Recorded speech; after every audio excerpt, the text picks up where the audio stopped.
Mpendwa mtazamaji wangu, ninakusalimu katika jina zuri, jina la Yesu Kristo. Nikukaribisha katika kipindi kizuri ambacho kinakujia mara kwa mara kupitia channel yetu pendwa ya NYTV. Ninayesema nawe ninaitwa Hannington Kabuta, mchungaji wa kanisa la Tanzania Assemblies of God au kwa kifupi TAG, ushirika wa Dar es Salaam Pentecostal Assembly au DPA kwa kifupi. Kanisa letu lipo katika jiji la Dar es Salaam, wilaya ya Ubungo, maeneo ya Goba. Karibu sana kanisani kwetu. Tutajisikia vizuri kuabudu pamoja nao. Ratiba zetu za ibada ni kama unavyoziona kwenye bango lililoko mbele yako, na namba zetu za mawasiliano pia zinapatikana hapo. Karibu kanisani kwa ajili ya mafundisho. Karibu kanisani kwa ajili ya mahubiri mazuri ya kibibilia. Karibu kanisani kwa ajili ya maombi na maombezi. Lakini pia karibu kanisani kwa huduma nzuri za ushauri uliojengwa katika msingi wa neno la Mungu na unaozingatia pia kanuni za kitaalamu. Tutajisikia vizuri utakapokuja na tutakuhudumia kwa upendo wote, na Mungu akubariki sana. Asante sana kwa kuendelea kufuatana nami kupitia NYTV pale tunapokuletea vipindi kadha wa kadha. Wiki iliyopita tulisema na wewe kwa habari ya nyakati ngumu kuwa hazidumu kwenye maisha ya mwanadamu, na alihubiri mchungaji wangu msaidizi anaitwa Mrs. Nembris Mtega. Tafadhali kama ulipitwa na somo hilo, nenda kafuatilie tu, alifundisha vizuri sana, nyakati ngumu hazidumu. Na leo ninamshukuru Mungu nimepata nafasi ya kuja mbele yako mimi mwenyewe. Leo na wiki ijayo nitakuja mimi mwenyewe kwa mfululizo wa somo zuri. Utakapokuwa na swali lolote, ushauri wowote, namba zetu za simu ziko hapo kwenye bango la ratiba, lakini pia zinaweza kupita hapo chini yako. Tafadhali wasiliana na sisi na Mungu akubariki sana. Tayari tumeshaomba na naomba uniruhusu sasa nikuletee neno la Mungu. Leo nitafundisha kwa dakika kama 30 na wiki ijayo nitaendelea na kitu ambacho nimekianza leo. Mpendwa mtazamaji wangu, somo langu ambalo ninalo siku ya leo ni fundisho la kibibilia kuhusu malaika. Fundisho la kibibilia kuhusu malaika. Natamani nizungumze juu ya huduma za malaika kwa ujumla. Lengo kubwa la somo la leo, jambo la kwanza ni kuleta ufahamu juu ya huduma za malaika. Hawa malaika ni akina nani? Wako katika makundi yapi? Je, Biblia inafunua kweli gani kuhusu malaika? Lakini huduma zao zikoje? Wanafanya kazi kwa namna gani? Huduma zao katika kuwahudumia watakatifu, katika kuwahudumia hata wale ambao bado hawajaokoka, pamoja na katika kumhudumia Mungu au kutumika mbele za Mungu. Kwa nitafundisha mambo makubwa kama 4. Jambo la kwanza ambalo nitazungumza ni maana ya malaika, na la pili ni kweli za kibibilia kuhusu malaika. Na haya mambo makubwa mawili nitayazungumzia katika kipindi cha leo, na kipindi kijacho nitajikita labda katika mgawanyo wa malaika pamoja na jinsi ambavyo malaika wanahudumia au huduma zao. Napenda nikukaribisha tena. Ninaitwa Hannington Kabuta. Mke wangu mzuri anaitwa Loveness. Bwana amenipa familia ambayo ninatumika pamoja nayo, na siku utakapokuja kanisani utawaona na utajisikia vizuri kukufahamu na wewe. Asante sana. Kama vile ambavyo ulimwengu wa kimwili ulivyo halisi, ndivyo ambavyo ulimwengu wa kiroho pia ulivyo halisi. Ukweli wa malaika unaonyesha kwa ulimwengu wa roho nao ni halisi pia. Tunachokiamini kuhusu malaika ni kile kitu ambacho Biblia inafundisha na inakielekeza. Pendwa mtazamaji wangu, kama kuna nyakati za hatari tulizonazo, ni nyakati za leo. Maandiko yanasema katika kitabu kile cha Timotheo, tazama siku za mwisho watatokea walimu wengi wa uongo wakifundisha upotofu, na watu wengi watawafuata, wengine wasijue hata kwamba wanahatarisha maisha yao. Tunaishi katika nyakati za hatari, nyakati za siku za mwisho, ambapo mafundisho potofu yameenea sana na yameshika kasi sana. Na cha kushangaza ni kwamba huenda kuna watu ambao wanafundisha upotofu kwa makusudi, lakini wengine ni watu ambao walikuwa na nia njema kabisa ya kufundisha, lakini kwa sababu ya kukwama katika eneo la maarifa, wanajikuta wamefundisha vitu ambavyo sio sawasawa kwa mujibu wa Biblia. Lakini leo niko hapa kukuletea usahihi wa mambo haya kupitia msingi wa Biblia. Kwa hiyo katika somo hili kuna mambo mengi ambayo huwa yananenwa. Unamkuta mtu anazungumza vitu ambavyo ukiviingiza kwenye chujio la neno la Mungu vinagoma. Na kuomba kaa hapa NYTV pamoja na mimi, na maswali yako mengi kuhusu malaika, hata kama sio yote, basi mengi kuhusu malaika yatajibika.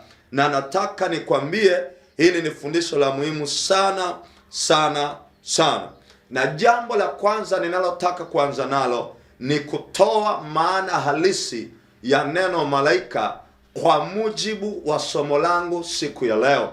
Kuna uwezekano kabisa kukawa na vitu vingi ambavyo angekuwa anafundisha mwalimu mwingine angevisema, ambavyo yawezekana ni sahihi, lakini kwa muktadha wangu mfupi na muda nilio nao, ninaomba chukua neno malaika kama mjumbe au mtumishi.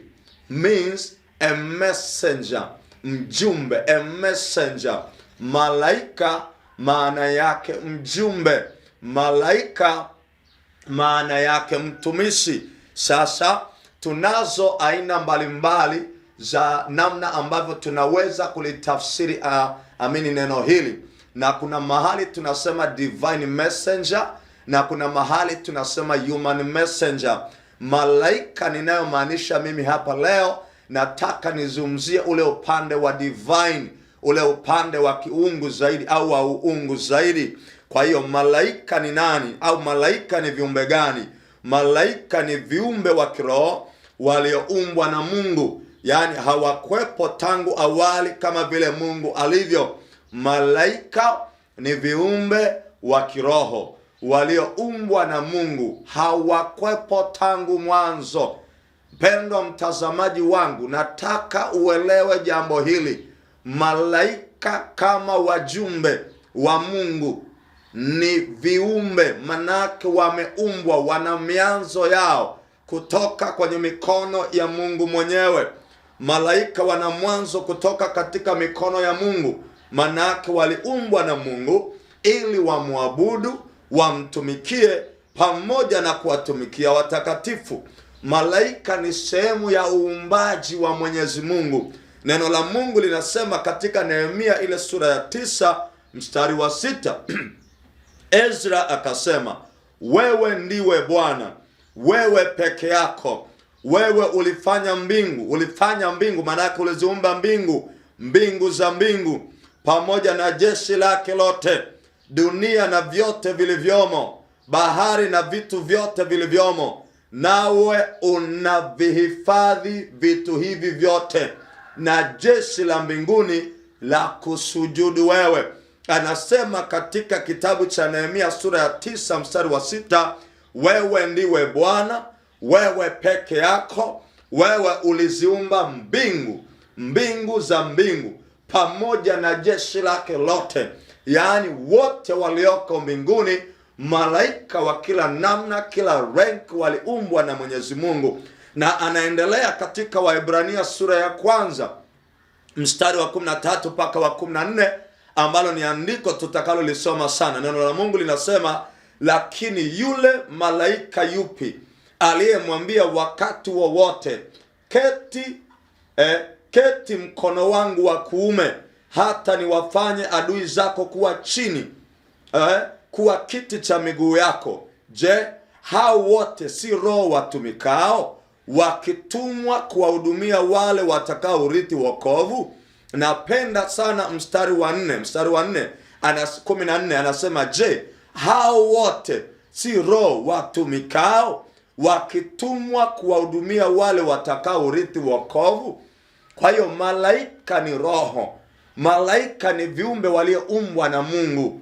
Malaika ni roho zilizoumbwa ili kumtumikia Mwenyezi Mungu, pamoja na wale ambao wataurithi ufalme wa Mungu, yaani wale wamchao Bwana.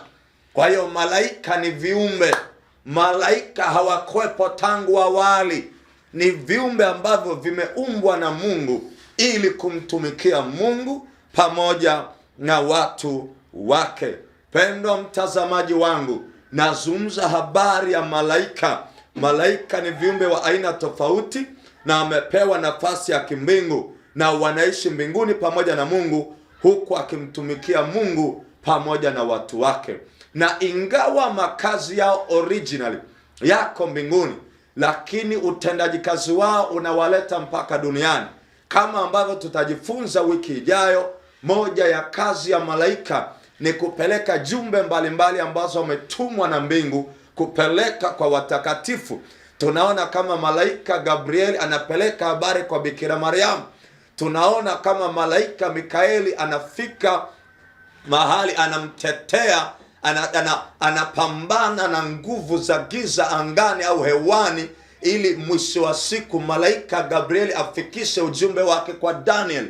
Kwa hiyo ingawa utendaji kazi wao unawaleta paka duniani kwenye maeneo kadha wa kadha, lakini originally makazi yao ni pamoja na Mungu. Na nadhani unaelewa, hata sisi makazi yetu ni mbinguni pamoja na Baba. Hapa duniani hatuna mji udumuo, hapa tunapita tu, na ndio maana tunakaza mwendo kumwamini Yesu, kumwishia yeye na kuhubiri habari njema za wokovu. Na Mungu akubariki, kwa kuwa kadri unavyoendelea kutusikiliza, kama ulikuwa hujaokoka, unafanya maamuzi mema ya kumwamini Bwana Yesu kuwa Bwana na Mwokozi wa maisha yako. Kama unanielewa, hebu sema amen. Haleluya.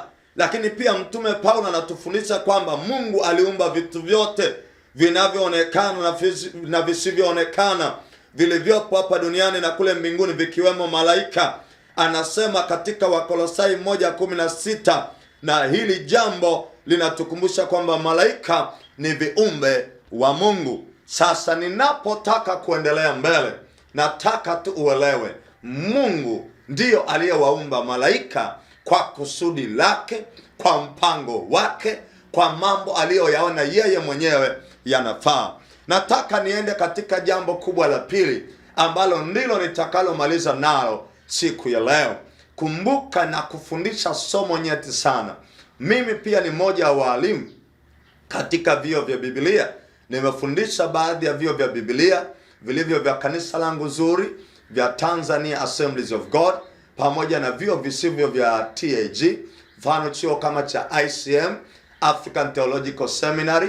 Nimekuwa nikifundisha evening classes, lakini nimekuwa nikifundisha kwa wakati ninapopata muda chuo cha Global University ambacho kiko pale Ubungo, pale makao makuu ya zamani ya kanisa la TAG. Wanafunzi wa shahada ya kwanza ambao wanahudhuria kwa day, madarasa ya jioni, evening classes. Katika kozi mojawapo tunayoita God and Angels, kozi inayomhusu Mungu pamoja na malaika.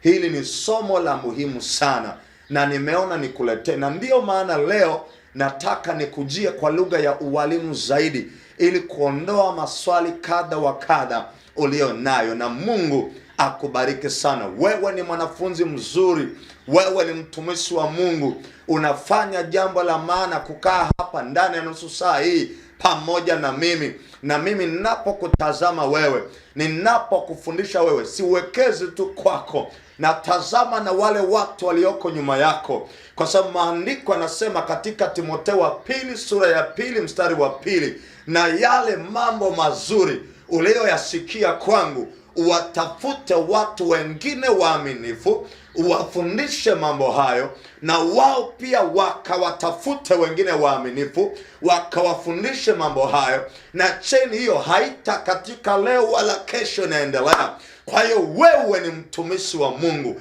Ukilielewa neno hili vizuri, maana yake nina imani ya kwamba utawafundisha wengi na dunia nzima itajazwa na maarifa ya neno la Bwana. Na nauombea utumishi wako katika jina la Yesu, na nakuombea neema ya utumishi katika jina la Yesu.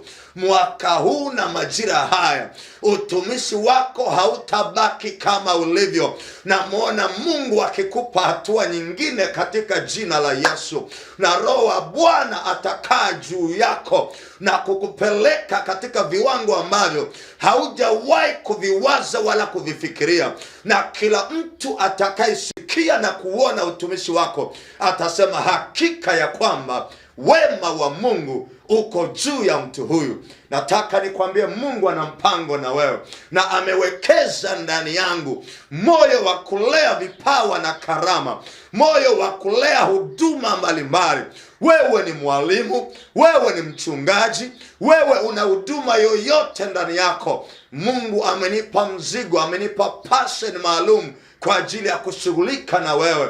Na ndiyo maana nakuja studio majira kama haya, naingia gharama ya muda na gharama zingine ili kukufikia hapo ulipo. Maana Mungu anasema katika Warumi 8:28, nasi twajua katika mambo yote Mungu hufanya kazi pamoja na wale wampendao katika kuwapatia mema, yaani wale walioitwa kwa kusudi lake. Na wewe umeitwa kwa kusudi la Mungu. Utaenda kusini, utahubiri habari njema. Utaenda kaskazini, utahubiri habari njema. Utaenda mashariki na magharibi, na utasema Yesu Kristo ni Bwana. Na wengi wataokoka, wengi watafunguliwa, wengi wataponywa kupitia huduma yako. Nataka nikwambie mpendwa mtazamaji wangu, haujapotea kuchuni channel hii. Uko mahali sahihi, na Mungu anakuhudumia wakati huu. Na nasikia upako sio wa kawaida katika kipindi hiki juu ya kutengeneza watu ambao watazipeleka habari hizi katika mataifa mbalimbali. Na namuomba Roho wa Bwana aanze na wewe katika jina la Yesu Kristo. Hebu sema tena amen. Haleluya. Kweli za kibiblia kuhusu malaika. Nataka sasa, pendwa mtazamaji wangu, kwa dakika ambazo bado ninazo za kutosha, nikuletee kweli za kibiblia kuhusu malaika. I want to talk about biblical truth, yale mambo ambayo Biblia inafundisha, na nitayaleta mambo kadhaa, huenda mambo kama 6 au 7 kadri muda wangu utakavyo uhusu. Malaika ni kina nani? Kumbuka, malaika ni viumbe walioumbwa na Mungu. Ni viumbe walioumbwa na Mungu ili wamtumikie Mungu pamoja na watakatifu wake.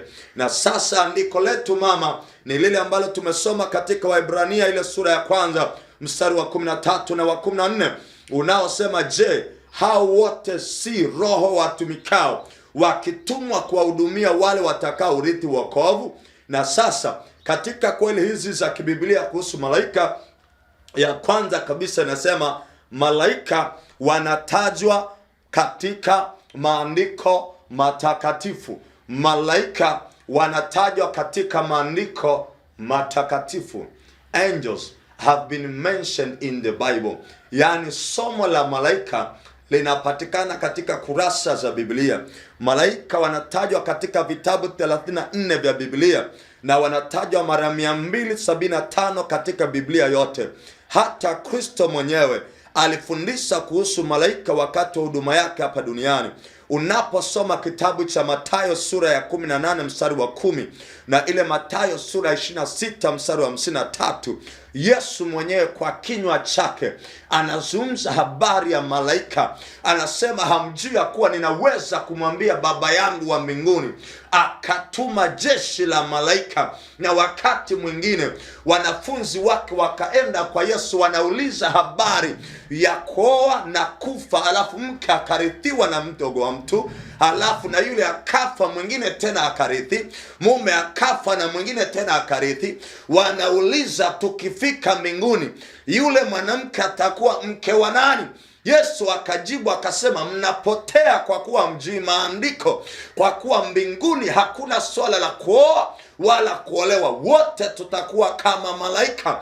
Maandiko haya yanaonyesha ya kwamba somo la malaika lilikuwa ni somo mojawapo katika mitaala ya Yesu. Kwa ile miaka 3.5 ya huduma aliyekuwa anafundisha hapa duniani, alitamka kuhusu malaika, aliongea kuhusu malaika, alielekeza kuhusu malaika, alifanya huduma na malaika, alihudumiwa na malaika. Na ndiyo maana nakuletea somo hili katika majira haya, kwa sababu natamani katika majira haya Mungu atume malaika zake wakakuhudumia katika jina la Yesu. Waende na wewe katika ofisi yako, waende na watoto wako hata wanapoenda shuleni, maana neno la Bwana linasema katika Zaburi ya 34, malaika wa Bwana hufanya kituo akiwazungukia wale wamchao. Ili mambo haya yawezekane, lazima uelewe fundisho sahihi kuhusu malaika. Na ndipo sasa ninasema na wewe kwa habari ya kweli za kibiblia kuhusu malaika. Na kweli ya kwanza nimesema ya kwamba malaika wanatajwa mara kadhaa katika maandiko. Kwa hiyo ni somo halali la kibiblia. Jambo la pili, kweli ya pili ya kibiblia ambayo nataka uelewe ni kwamba malaika ni roho. They are spirits. Malaika ni roho. Angels are spirits. Ni roho kamili. Maandiko yanasema katika Waebrania 1:14, hawa ni roho watumikao wakimtumikia Mungu pamoja na wale waaminio. Waebrania 1:14 natufundisha kuwa malaika ni roho. Kwa hiyo hawaonekani kwa macho ya kawaida ya mwilini, labda tu kama Mungu mwenyewe ameamua kuwadhihirisha hivyo na kutufungua macho ili tuwaone. Ni paka Mungu mwenyewe ameamua. Mfano, kuna habari moja ya Ibrahimu, wakati fulani akiwa nyumbani kwake akatembelewa na malaika kadhaa kama watatu. Maandiko yanasema aliwapokea kama wageni, akawachinjia na kitoweo ng'ombe, akakamata, akaleta, akachinja, wakala. Walipokuwa wanaondoka, maandiko yanasema wakaacha na baraka tele. Na ndipo tunakuja kugundua huyu bwana Ibrahimu aliwapokea malaika kutoka mbinguni. Na japo ukiangalia vizuri utagundua ya kwamba mmoja alikuwa ni Mungu mwenyewe aliamua kujidhihirisha katika ulimwengu wa mwili unaonekana, lakini wengine walikuwa ni malaika kama malaika. Na maandiko yanatuambia kwamba hawa kwa kuwa ni roho, hawaonekani kwa macho ya kawaida, hawashikiki kwa mikono tulionayo, lakini Mungu kwa uweza wake akiamua anaweza kuwaleta bayana kwako. Na muomba Mungu katika jina la Yesu Kristo ayafungue macho yako ya rohoni, upate kuona mambo haya mazuri na utajiri tele tulio nao katika ulimwengu wa roho. Waefeso 1:18, Paulo anawaambia Waefeso, macho ya mioyo yenu yatiwe nuru, mpate kuona tumaini na utajiri mwema tulio nao katika wito wetu mzuri. Na mimi nakuombea katika jina la Yesu, macho yako ya rohoni yatiwe nuru katika jina la Yesu, na hilo giza lililotanda kwenye milango yako ya fahamu katika ulimwengu wa roho ikawe mbali na wewe katika jina la Yesu Kristo. Bado tuko tunazungumzia kweli za kibiblia kuhusu malaika, na kwa kuwa malaika ni roho, hawana miili ya kawaida inayoonekana na kusikika. Kwa hiyo hawafi, hawana hali ya ndoa, hawazaliani wa kibiolojia, wala hawazeeki wala hawaongezeki, yani wako vile vile walivyo. Ninachotaka uelewe ni kwamba malaika ni roho, tofauti na sisi ambao ni roho tunaoishi katika mwili. Wao ni roho ambao hawaonekani kabisa kimwili, labda Mungu awe ameamua kuwadhihirisha kwako. katika jina la Yesu, na kuombea Mungu akakushangaze baada ya mafundisho haya, na mambo haya yakawe halisi kwako, yasiwe tu nadharia au uelewa tu unaoingia kichwani. Nataka ukayaishi mambo haya na ukaone jinsi ambavyo mambo haya yanawezekana katika jina la Yesu Kristo. Na kweli ya tatu inasema namna hii: malaika waliumbwa na Mungu kwa idadi kubwa. Malaika waliumbwa na Mungu kwa idadi kubwa. They were created in big numbers. Waliumbwa na Mungu. It is God who created angels, and they were created in big numbers. Mungu hakuumba malaika wachache, aliumba malaika wengi. Malaika waliumbwa na Mungu wakati fulani kabla ya uumbaji wa ulimwengu wa kimwili. Malaika waliumbwa katika hali ya utakatifu sawa sawa na Yuda 6, na wao hawahesabiki kibinadamu. Biblia inaisema ya kwamba wako wengi, lakini haihitaji idadi yao kamili, ila wapo wengi. Ufunuo 5:11 Biblia inasema, kisha Ufunuo 5:11 Biblia inasema, kisha nilipotazama nikasikia sauti ya malaika wengi waliozunguka kiti cha enzi pamoja na viumbe wenye uhai 4 na wazee 24. Walikuwa maelfu kwa maelfu ya malaika, 10,000 mara 10,000. Na Mathayo sura 26 mstari wa 23 inamwonyesha Yesu akikiri ya kuwa mbinguni kuna wingi wa malaika. Anasema katika Mathayo 26:53, hakika unajua kuwa ningemomba Baba yangu, yeye angenipa zaidi ya majeshi 12 ya malaika. Kwa hiyo tuna uhakika ya kwamba Mungu hana upungufu wa malaika. Malaika wameumbwa wengi na wa kutosha. Hata kama waliasi baadhi, wakaondoka pamoja na Lucifer wakaanguka, leo ndiyo majini au mapepo tunaosumbuana nayo, lakini huwa na uhakika ya kwamba bado wako malaika wengi wema waliosalia upande wa mbingu, wanamwabudu Mungu masaa yote, wanatumikia shauri la Bwana.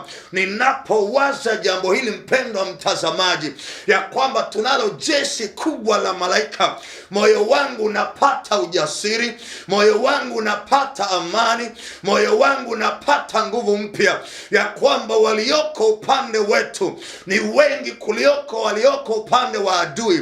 Na maandiko anasema hatutaogopa wala hatutatahayarika, maana Mungu ameachilia malaika zake ili wakatuhudumia katika jina la Yesu. Nami nakuombea kwa mamlaka nilionayo, malaika watembee na wewe hapo kazini, malaika waende na wewe kwenye kazi zako, malaika waende na watoto wako hata shuleni. Hautatembea mwenyewe katika jina la Yesu Kristo. Neno la Bwana linasema katika Zaburi ya 34 ule mstari wa 7 ya kwamba malaika wa Bwana hufanya kituo, anaweka kambi kwenye nyumba, makazi na maeneo ya watu wa mchao Mungu, akituhudumia.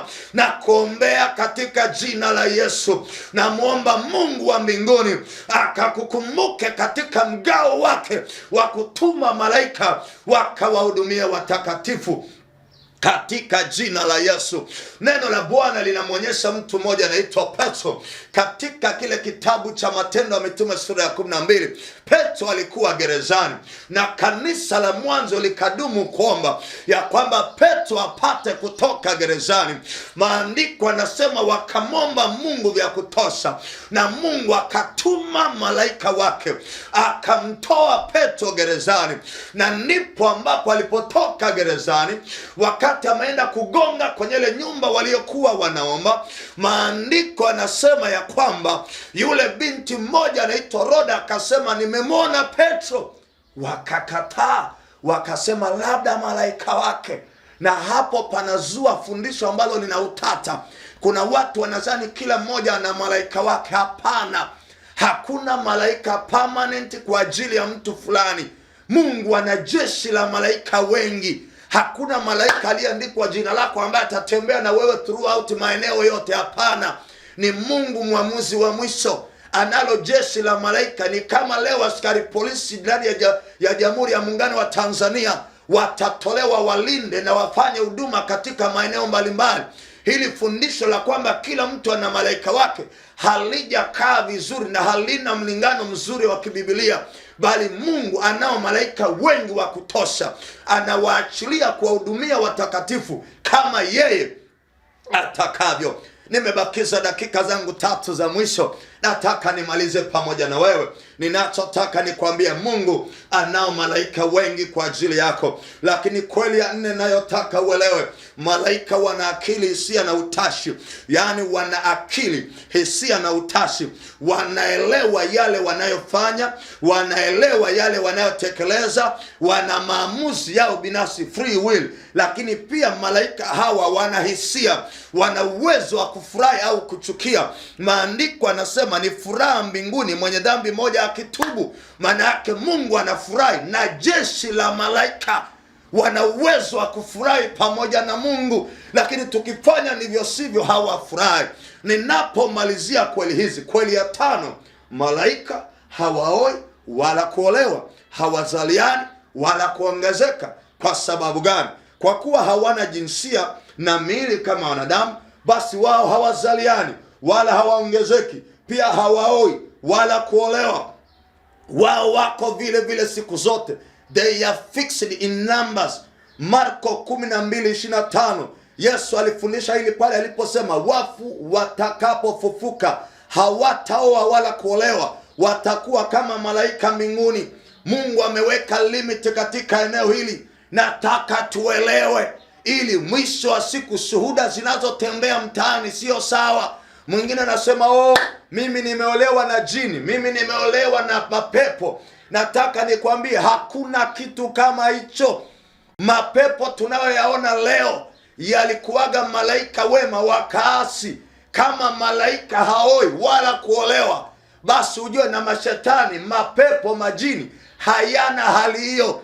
Ingawa yanaweza kumwingia mtu mbaya yakaenda kufanya tukio mahali kwingine, lakini swala la kusema umeoa au umeolewa na kuzaa na jini, nataka nikwambie shuhuda za dizanio chukua, weka kapuni, kwa sababu hazina msimamo wa kibiblia, hazina msingi wa neno la Mungu. Kama unanielewa sema amina ninapomalizia tena. Bwana asifiwe, Bwana asifiwe. Nataka uelewe jambo hili, malaika hawaoi wala kuolewa, hawaongezeki wala hawazeeki. Na hata hivyo Biblia inawataja malaika mara nyingi kwa kurejea majina ya kiume, Mikaeli, Gabriel. Manake nini? Unajua Biblia inapotaja utendaji, inapoonyesha malaika kwa sura za kiume au kwa majina ya kiume, kinacholengwa pale ni kuwakilisha nguvu, mamlaka au tawala au uongozi. Kwa hiyo Mungu anapotumia majina kama Gabriel, Mikael, majina ya kiume, ni kuonyesha hali ya mamlaka, hali ya nguvu, utendaji kazi wa Mungu kupitia malaika, sio wa kitoto. Malaika wana nguvu zisizo za kawaida za kupambana na kila nguvu zinazopambana na maisha yetu, na nakuombea Mungu atume malaika zake katika mwelekeo wako katika jina la Yesu. Mimi naitwa Hannington Kabuta, mchungaji wa kanisa la Tanzania Assemblies of God. Niko hapa Goba ndani ya jiji la Dar es Salaam. Ninapomalizia, uliofuatana nami wakati huu, nazungumza habari ya malaika, na nimezungumza habari ya kweli kadhaa kuhusu malaika. Kweli ya kwanza ambayo nimesema ni kwamba malaika ni roho. Kweli ya pili ambayo nimesema ni kwamba malaika wanatajwa mara kadhaa, mara nyingi katika maandiko. Kweli ya tatu ambayo nimesema malaika waliumbwa kwa wingi wa idadi na Mungu mwenyewe. Namba 4 nimesema malaika wana akili, hisia na utashi, sio wasiojielewa. Namba 5 nimesema malaika hawaoi wala kuolewa, hawazai, hawana mambo hayo. Hiyo ni kweli ya 5. Kweli ya 6, malaika hawafi kifo cha kimwili kama tunavyofahamu sisi. Na mwisho kwa sasa niseme ya kwamba malaika wana nguvu kubwa, lakini sio kama Mungu. Wana nguvu kubwa, lakini sio kama Mungu. Wana nguvu kubwa, they are so powerful, na nguvu zao na utendaji kazi wao unatuzidi wanadamu. Mimi naitwa Hannington Kabuta. Kwa nini nakufundisha somo hili? Nakufundisha somo hili ili mwisho wa siku unufaike na huduma za malaika. Muda wangu ni mchache, nilipanga nikujie kwa nusu saa tu ili nikuruhusu ufanye mambo mengine. tafadhali fuatana nami katika kipindi kinachofuata. Lakini nakuombea katika jina la Yesu, Mungu atume malaika zake wakuhudumie wewe pamoja na watu wako katika jina la Yesu. Wapo nyumbani, wapo kwenye shughuli zako za kiuchumi, wapo kwenye shughuli za kijamii, watoto wako wanapoenda shule wakiwa mbali na upeo wa macho yako, the omnipresent God, Mungu ambaye yuko kila mahali kwa wakati mmoja, awaachilie malaika zake waende na wewe. That is my prayer upon your life in Jesus name. Na kuombea hivyo katika jina la Yesu Kristo. Amen. Namba zangu za simu ziko hapo chini na ratiba zangu za ibada ziko hapo. Fuatana nami katika kipindi kijacho, sehemu ya pili, somo kuhusu malaika, na Mungu akubariki sana. Amen. Amen. Amen.